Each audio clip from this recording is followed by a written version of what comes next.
Hi everybody, my name is Rosalie and welcome back to my channel, Back to Chubby. Today I am going to do a video I've already sort of done last year at this time.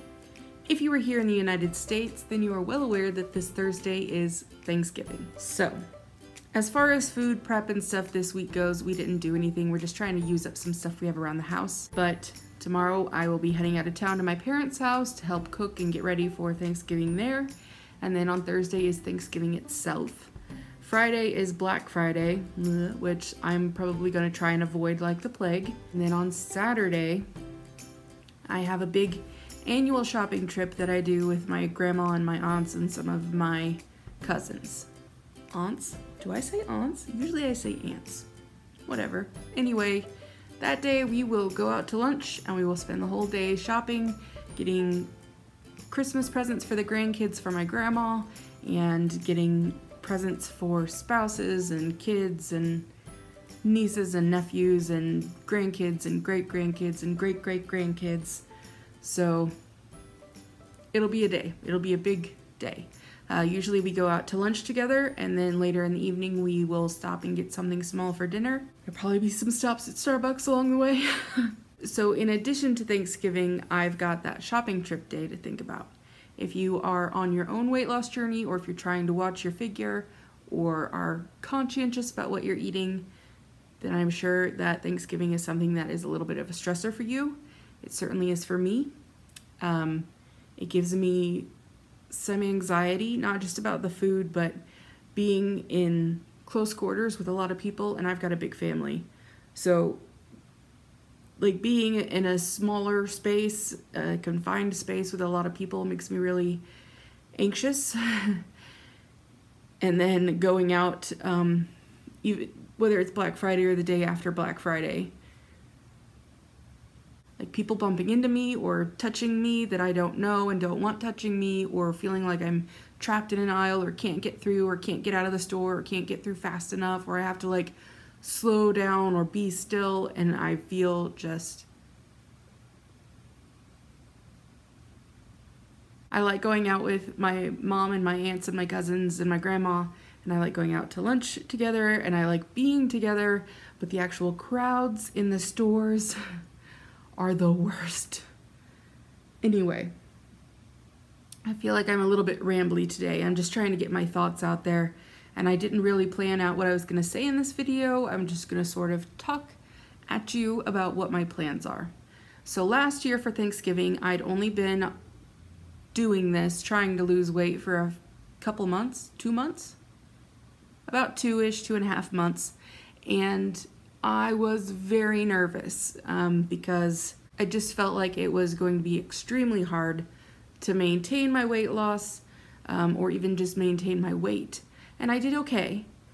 So I plan on basically doing the same thing this year. I'm not going to bring measuring cups or anything like that, but I will be sort of eyeball measuring my food, and I've got one of those charts in my phone that's essentially like the size of a tennis ball or an apple is 1 cup, that kind of stuff. And I have a general idea of what everybody's bringing, and so I already know a lot of the recipes that we're using, so I can already figure a lot of that out myself. This year, I don't feel that eating too much is going to be as much of an issue for me, but the sodium is still definitely a problem. Then when we go out to eat on Saturday, the sodium, again, is what's going to be the issue. My plan is to find out where we're going to go eat ahead of time, look at the menu before we get there, and have my decision made and ready to go, and just, that's what I'm getting. Those are my calories for the day.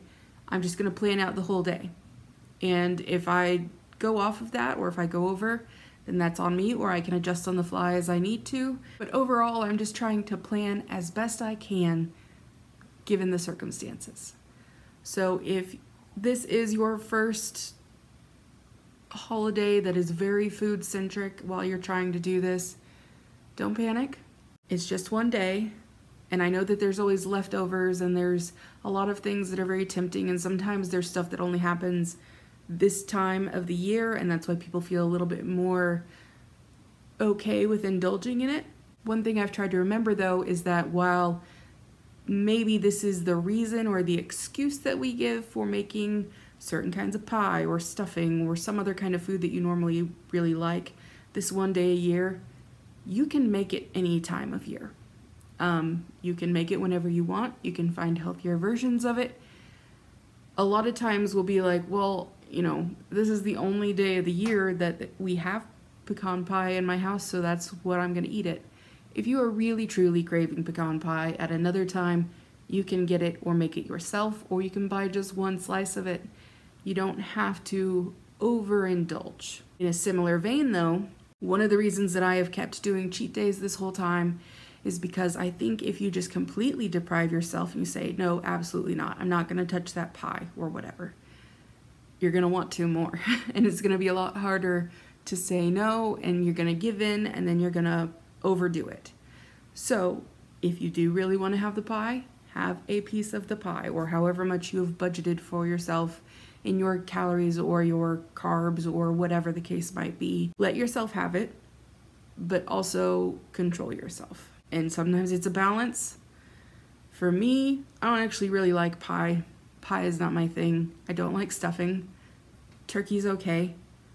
I hate sweet potatoes. My family has this stuff called ambrosia that I hate. It's like this weird sort of fruit salad with like, I want to say like mayonnaise or something in it. It's not good. It's bad. But for me, the thing I could just eat all day, every day is mashed potatoes and gravy, especially if one of my aunts makes them. She does it really good. But I'm gonna follow the same advice I just gave you. I'm gonna let myself have some. It's gonna be portion appropriate, and I'm gonna enjoy it. And then I'm gonna move on with my life. I'm gonna just not focus on that. It's just one thing, it's one part of the day. It's not even what the day is supposed to be about. So overall, my plan is just to be moderate, enjoy myself, but don't also put myself in a situation where I'm gonna later not enjoy myself because I feel guilty about what I've done and what I've put in my face. Also, I wanna encourage you to not necessarily just sit around the table.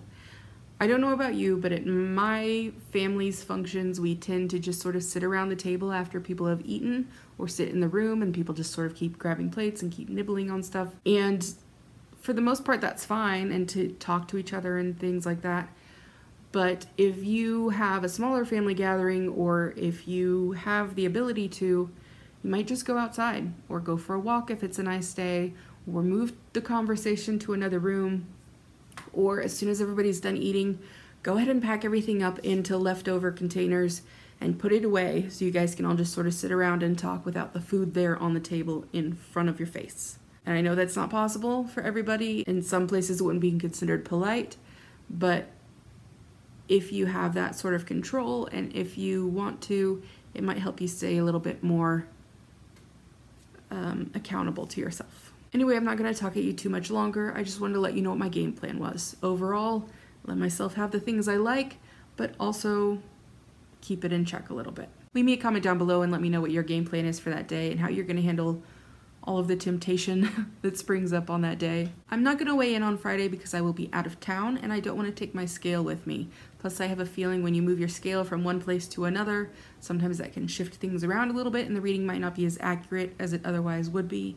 So I'm just not going to weigh in on Friday. I don't know if I'll do a video or not because I'll be with my family and I think I'd rather focus on being with my family, but we'll see what happens. As a couple of reminders for you guys, you can find me on social media with the username BackToChubby, all one word, on Instagram and Snapchat and things like that. I'll probably at least post a few snaps throughout the day on Friday, but if you want to connect with me and social media is not really your thing, or you're not really a public commenter like some people, let me know when they send me postcards and stuff like that. You can find my P.O. Box information in the description box down below, as well as a link to BetterHelp if you want to try out the mobile counseling service I use. That way, if you are having like a mini panic attack when you're stuck in an aisle waiting for someone to pick something up on Saturday, you can text your counselor.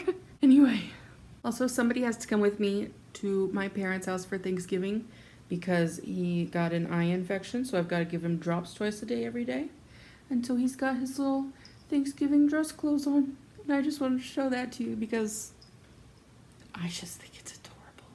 That's a little bit too much, isn't it, Quincy? That's what weird cat ladies do. Anyway, wherever you guys are, I hope you are safe and happy and healthy. Remember to just keep trying the best you can, and I will see you next week. Have a happy Thanksgiving.